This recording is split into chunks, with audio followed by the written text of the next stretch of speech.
Thanks everybody for joining us. Again, the main goal of what we're trying to accomplish with these webinars is to better inform and educate our customers as to what EMHware has to offer.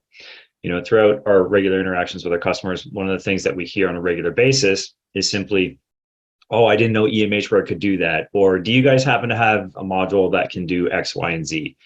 And so we started these regular webinars just to offer a chance for us to show all the different features that are within EMHware. And ultimately, by getting the information out there and letting you folks know, what's available, ultimately that's going to just offer you a chance to enhance your EMHware experience for you and your staff, and ultimately provide better service to your clients. So today, we're actually going to be covering the e-library and the housing module. This is the third in our latest series of webinars. Some of you, I think, have probably attended the first two. If you did not, we already covered client portal and consent module, telehealth, and ocean. And again, this is the third where we're going to cover e-library and housing. We're going to continue these webinar series throughout the year. So if you didn't get a chance to attend the first two, and client portal or consent module or telehealth or ocean is something you're interested in, please feel free to reach out, but we will be covering additional modules as well throughout the year. So we're going to start with the housing module first. I'm going to kick that off, and then I'm going to pass it over to Amanda to walk you through the e-library. So I'm just going to switch over to my EMHware here for a second.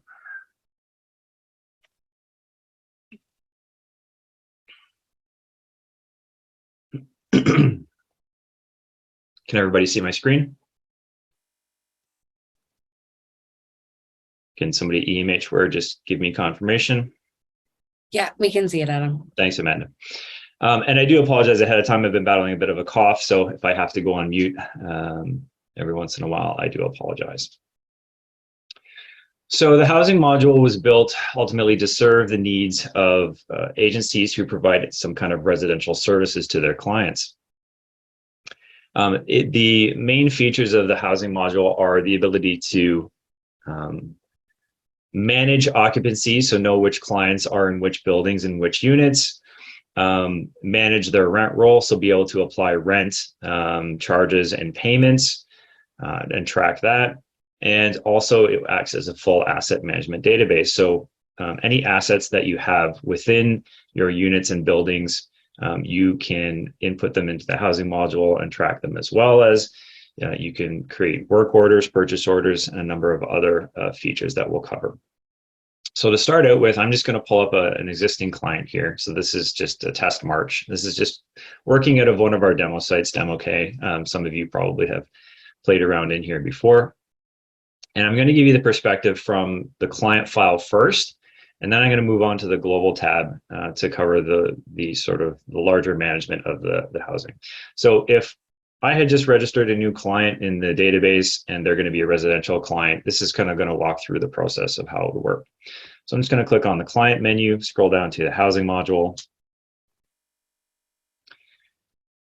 And initially, upon entering the housing module from the client file, it's going to immediately take you to what's called the rent roll. So this is typically where you would see the full history of any charges and payments on the client's rent roll. Obviously, this is a brand new client, so there's nothing to show here yet. So, but before we're able to go ahead and add charges of rent or other types of charges to their rent roll, we actually need to enroll this client in an occupancy first. So we need to say this client is going to be residing in this building and in this unit. So I'm going to click on the housing menu here, go to occupancy, and then click new. So from here, I'm just going to select the building. So these buildings are all set up ahead of time. This is part of the initial setup of when you first implement the housing module. You can put in all the different buildings where you guys have residences and clients in them. I'm just going to go ahead and pick this one and then choose the unit, 603 Ash. So it's only going to give you units that are available. If these units are already full, they won't show up here as a selection. And then I can put in the proposed move-in date. I'm going to say that they actually moved in February 1st. And there's, you can put in income review date if this is something that you do with your clients. And then you can put out proposed move out dates if when they're leaving, move out reason, things like that. You can add a forwarding address for their mail, the date that they actually exited the residence, and the reason that they were exiting. You can add any additional comments and notes down here that you'd like. You can also add, attach electronic files to this specific record. So you may want to have a tenant agreement that was signed. You can add this to their occupancy. Any other forms that would be relevant to the client's occupancy in this specific unit, you can add them here. You could even add a picture of what the unit looked like when the client moved in, just in case you wanted to track if there are any damages that they might be liable for down the road. So I'm just going to go ahead and save this. Okay, changes have been saved. So now this client has an occupancy. So I'm going to go back to the rent roll. And as you can see, we still don't have any charges here. But what I'm able to do now is I'm actually able to go to ledger and add a ledger entry. So the ledger essentially is like your balance sheet of here's a charge, here's a payment, here are the amounts. And in order for the rent roll to really kick into action, you need to at least complete one initial charge of rent and then one initial payment. After that, we can start to automate the process, and I'll show you how to do that in a little bit. So first, we're just going to click new. We're going to choose the occupancy. Obviously, this client only has one occupancy, so that's the only one available to us. And we're going to put it on the account of rent. So please keep in mind, I want to mention something here. All of these drop downs that you see, so account types, transaction types, pretty much all of the drop downs that we're going to look at throughout the course of this demo for the housing module are all customizable by the agency. And I'll show you that at the end on how you can customize those. But the housing module is pretty unique in that it's almost 100% customizable as far as what selections are available. So right now, I'm just going to go ahead and select rent. We'll just say this is just regular old rent. But again, you can have different types of rent if you'd like. And you can have different types of accounts. So, I could have an account for food allowance. I could have client damages account. Any other types of account that you'd like to have, you can create them. Transaction, we're going to create a charge. And we're just going to say that this is for $600 worth of rent. Now, the client moved in February, so I'm just going to change the date to February 1st. Click done, and I can say that, yes, the client was notified that they owe the money, and I can just say this is the first month's rent if I'd like. Okay, and I'm going to hit save. So that's our first charge. So now if I go back to the rent roll, you'll see that this client now has a charge of $600 under the rent account, and it is still outstanding and owing. Nothing has been paid on it yet. Okay. So let's go back to the ledger, and we're going to say that the client went ahead and paid their initial first month's of rent. So we're going to select occupancy, put it under the rent account, just regular old rent. Transaction type, this is going to be a payment this time. And we'll say that they just paid in straight cash. And they paid the full amount. Client notified. I can type any notes if I'd like. I go ahead and hit save. So if I go back to the rent roll, I can see that the client initially owed $600. They paid $600, and so they have a balance of $0. Now, one of the things I didn't do, though, when I created that payment is I didn't put the right date in. So one of the best things about this is I can always go back and adjust any of these records if I'd like to. So let's go back to the payment. And I'm going to change it because I had put the date in wrong, and I'm going to say they actually paid it. Let's say February 2nd, and hit save. Now, these records work the same way as other contacts and case notes work in EMHware. You can go back and edit them at any time until you decide to authenticate them. So if you authenticate the record and lock it, you would then have to ask a supervisor or somebody with the appropriate permissions to unlock it for you so you can make the changes necessary. So going back to the rent roll, from this point forward, once the client has an initial charge of rent, an initial payment of rent, you can kind of automate the process in a little bit of way. It's not fully automated, but it makes it much easier. So once I go, we take care of rent for February. Now we're in March. We need to add their charge for March. So I'm just going to select the record and I'm going to click on apply rent owed. So you can see up here, $600 rent owed applied for March. So how this works is it'll take the initial rent charge and it will apply it to any months between the original amount and where you currently are. So let's say that we had been negligent and we forgot to charge this client rent in the system last month for whatever reason, and we are now in April. It would apply it for March and April. So it fills the gap in between. I'll show you how this really comes into effect when we view this from the global tab, because you can do multiple clients at a time and it really speeds things up. So that's great. So now I can just go back to the rent roll and you can see how that's reflected. So in total, this client has owed $1,200 worth of rent now. So it's for 2 months, they've only paid $600, and so they have an outstanding balance of $600. Now, let's say that the client went ahead and paid their rent. I can just, again, select that record, hit apply rent paid, and it will now say $600 rent paid applied for this client. So again, I'll do a refresh. And now their balance is back to zero. They've owed $1,200, they've paid $1,200, and we're back at zero. So one of the other things I can do from the client file, aside from making individual ledger entries, is I can create an absence. So if this client was going to be away from the residence for a period of time, let's say that they were hospitalized for a week or they were going on vacation with their family or something along those lines, I can go in here and create an absence. You can see I created one here earlier. Super simple to do. You just click new and indicate the time that they're going to be gone for. So from the date from to number of days that they're going to be gone, and then the reason. And again, any of these drop-down selections are fully customizable. You guys can create whatever reasons you'd like in here. So for this one, you could just say vacation. And then we can also log a complaint. Now these complaints can be either by the client or against the client. I created one here earlier. It was just a noise complaint. The client was complaining that their neighbor was being too loud at night.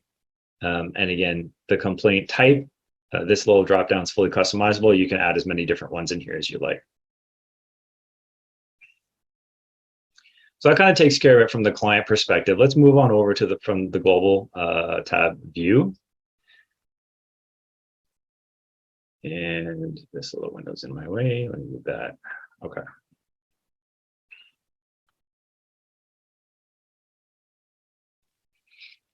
So I'm just going to change the date back to February and do a new search. And so you can see we've got a number of clients listed here. And the real benefit of being able to do this from the global tab is I can apply rent or payments to a number of clients at a time. So let's say we just, it was March 1st, I needed to apply rent to all of our clients. I can just select everybody and then click the apply rent owed button. And as you can see here, it applied rent to all of these different clients. So it brought them up to date and charged them rent for this current month. Now, if I wanted to say that, yes, we're 100% sure that they all paid as well, I could do the same thing and hit the apply rent paid button, and it would apply rent for all of them at the same time. So you don't have to, every month, you don't have to apply rents and payments to every individual client separately. You can do them as a group. And if, let's say that I knew that Mary here hadn't paid or wasn't going to get charged rent for this month, I can just, not include her or whoever else as well. So let's move on over to the housing management for a second. So this is where you would do some of the initial setup of your buildings and units. So here you've got a full list of all the different buildings that our agency provides. If I needed to create a new one, I can just hit new, put in the address, who the landlord and superintendent is, etc. Notes, and then again, I'll drop any electronic files here. These can be these can be lease agreements, property ownership and deeds. They can be pictures of the building from like a street view, whatever you want. You can attach them here specific to that building. And then for each building, you're going to have a unit. Okay, so for each building address, you can have multiple units. If I needed to create a new unit, I can simply click new, select the building that I'm adding the unit to, because I already created the building, type in the unit name, what floor this building is on, the number, or this unit is on, what the number of floors that this unit. So if it's a two floor unit, you can include that, number of bedrooms, bathrooms, what the market value rent is for this unit, square footage, acquisition date, proposed type of unit. So again, a drop down, you can customize this if you want to assign specific types of units. Program designation. So if this unit is only to be served by a specific program at the agency, you can tie it to that as well. Market rent, room and board, and additional notes. And again, you can attach pictures or any type of electronic files that are specific to this unit.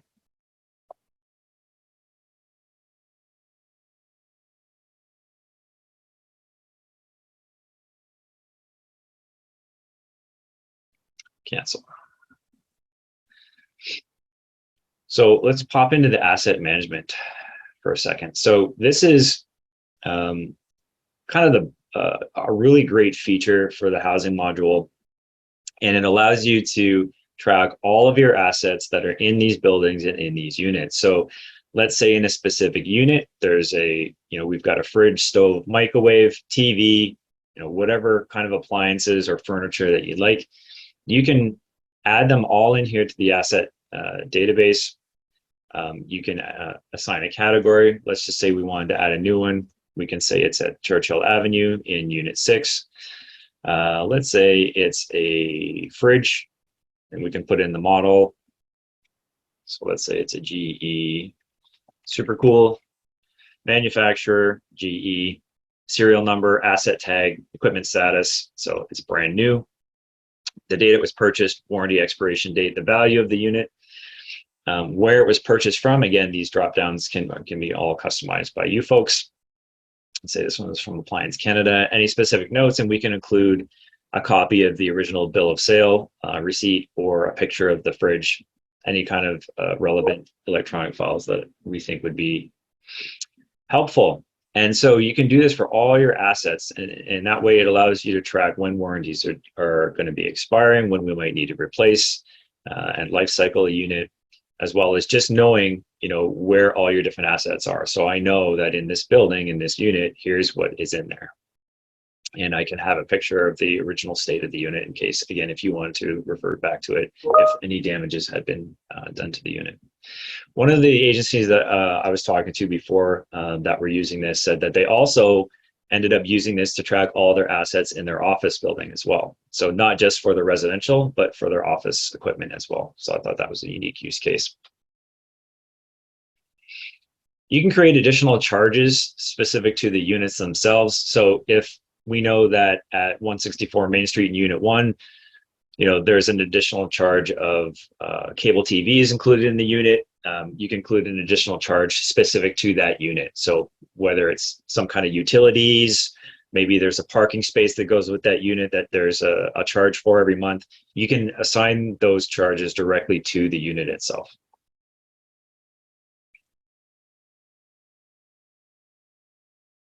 You can also schedule inspections. So if I wanted to create a new inspection order, just select the building, the unit. And then once I've done the inspection, I can say that it was unsatisfactory, unsatisfactory, work order required. Again, all these dropdowns fully customizable. For this, it will say that it was satisfactory. Status complete. I can write any notes in here that I'd like, and I can include a picture of the unit. I can include any other handwritten reports or any other electronic files that I want to include.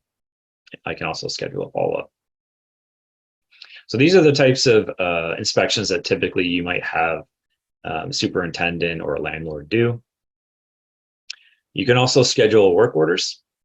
So throughout the home inspection, if I identified that something needed to be worked on or fixed, I can create a work order for it. Again, you're just selecting the building, the unit, what the specific asset is that needs work. So let's say that the stove was broken. I can select that. Service item, appliance repair. Again, All these drop downs are completely customizable. Urgency, need it done right away. They can't cook their food. What vendor we're going to use to fulfill this work order? You know, AJ Contracting. Let's say that we use them for all appliance repairs. Date issued, date vendor called, service date. So all the relevant dates, invoice number, account number, source of funds, material costs, labor, etc. So you can track all of this for the work order, and then schedule those work orders, have them printed out, and then send off to whoever needs to action it.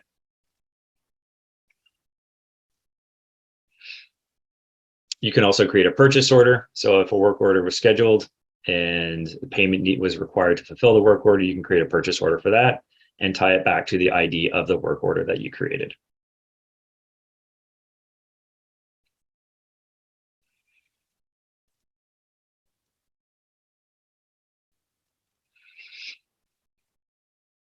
So the housing administration is where, again, this is all kind of set up. So I've talked about how you can customize all the different drop downs. This is where you would do it. So this would be only available to certain folks at your agency, typically admin staff or managers, who would be initially setting up the housing module. And obviously we can work with you to help you through this process. But this is just an example. I can go into ledger accounts. I can identify the different types of ledger accounts. I can create different transaction types: charge, credit, debit, payment.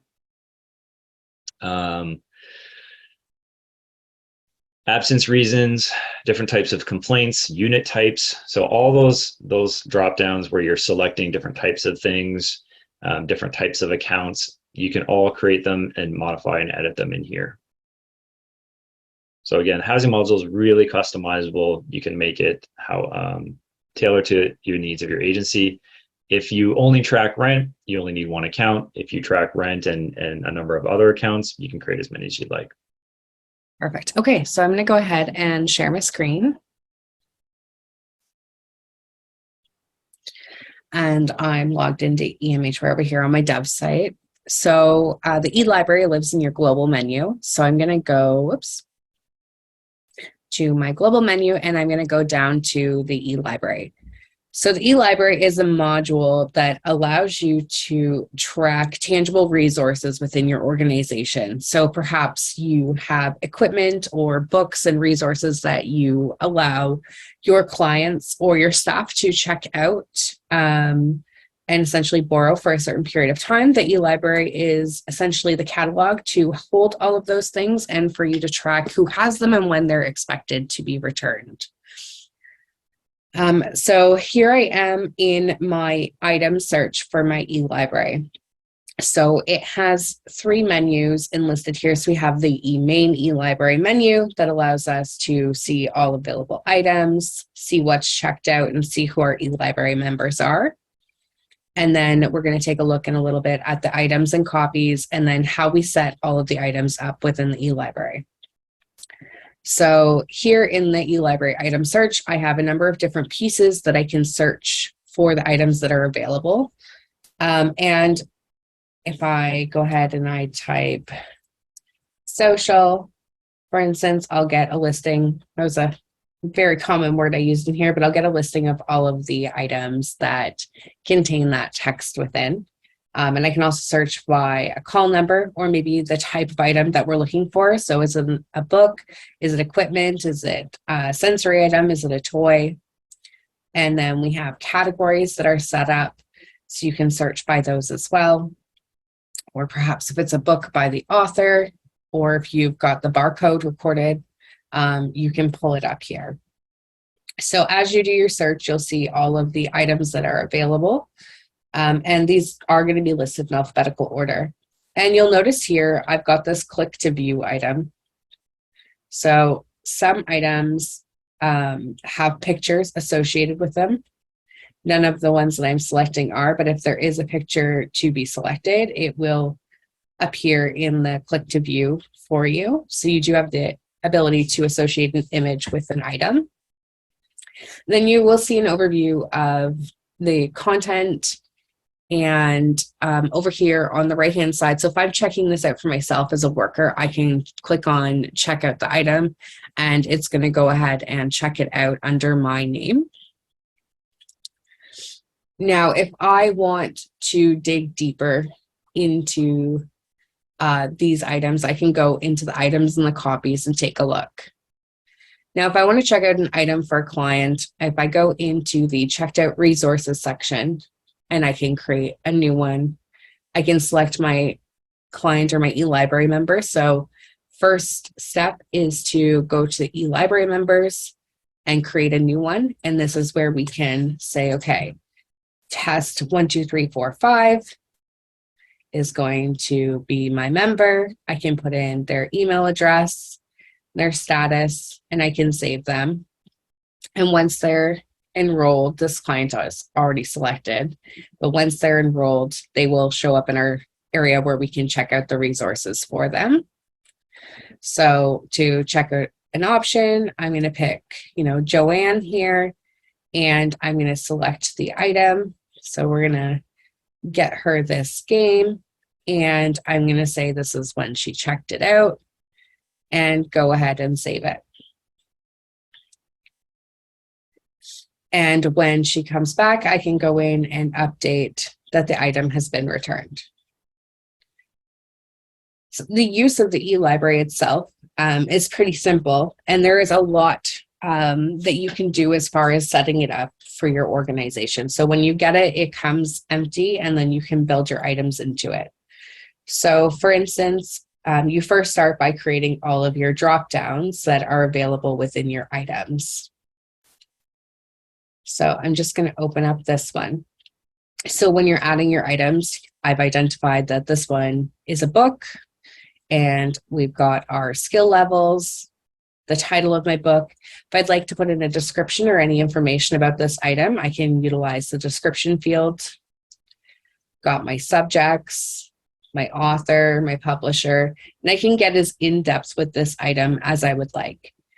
You can also attach attachments to this. So for instance, if you have a receipt for the item, this is a great place to store that so you have it to reference if it ever needs to be replaced, or if there's any fees associated with loss of the item. And so you might have multiple copies of an item. So perhaps you have a puzzle that is available. You can enter it in the item first, and then you create a copy for every time you have that puzzle there. So that way you know how many quantity or how much the quantity of that item is that you have to check out. So here in my item copies, I've got this ask and answer social skills game listed about 8 times here. And I have all of these copies and their locations. So perhaps my barcode is different on a couple, or perhaps I got a good deal on a couple of them, so the purchase price was different. They might have a different call number, and here they're spread out across multiple locations. So to create a new copy, after the item already exists, you would go new, and you would search for that item in the existing items that have been created. So I'm going to pick this behavior self book. Oops. Did that load in? Where is my button?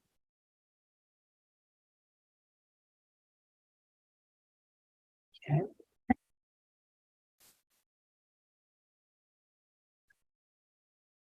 In theory, I think my screen is cutting off my select button, but that's okay. So we would pick our item, and then we will set our location.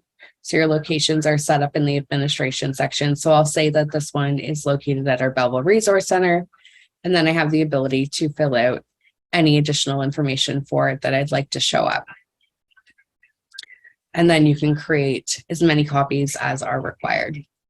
And then in the administration section, you have the ability to build out those drop downs that you see throughout the items and item categories. So you can create authors in the system. So we've got our listings of authors. So I can go in and say, I'll make myself an author. So I'll be able to be picked from the author list. And then our item categories. So we've got types and then the name. So if I want to create a category, I'm going to say it's a book, and the category is going to be around ADHD.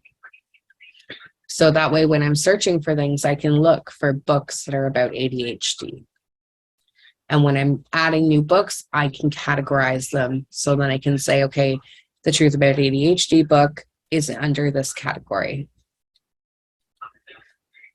And then we have our groupings of where they're located, our item types. So what types of items are we checking out that you can search by? Are they books? Are they equipment? Is it a gaming console? Is it a sensory toy? Is it a tool? And then different statuses for members. So our status list, we put in just to number them. You can be status 1, 2, 3, 4, 5, or 6, but these are customizable. So it's just a way for you to group the status of your members. So maybe it's a matter of classifying, client versus worker, and then that can allow them, how many books they're able to check out or items. And then again, publishers and skill levels. So you can categorize your items by skill levels as well. So here, teacher isn't really a skill level, but if this is something, these are items that are categorized to be used by the teachers, then they can find those easily. So with all of these pieces, when we set up these new items, it's a bit of input, but it's going to make the tracking and location of these items when you're doing a search a lot easier. So for instance, if I want to go, book autism spectrum disorder, I could do a search by that. Or perhaps about eating or eating disorders or ethics. So it just really helps you try to narrow down to what you're looking for your client or yourself on the spot. And then I also have a shortcut here. So the eLibrary search, find, and checkout. And then my eLibrary. So if I have books that are checked out or items, then I can find them in the My eLibrary section. And then also all of these items that are available can be exported to Excel. So if you wanted to do an inventory of the items that are available, you can export it and kind of go through that process. And that's about it for the eLibrary.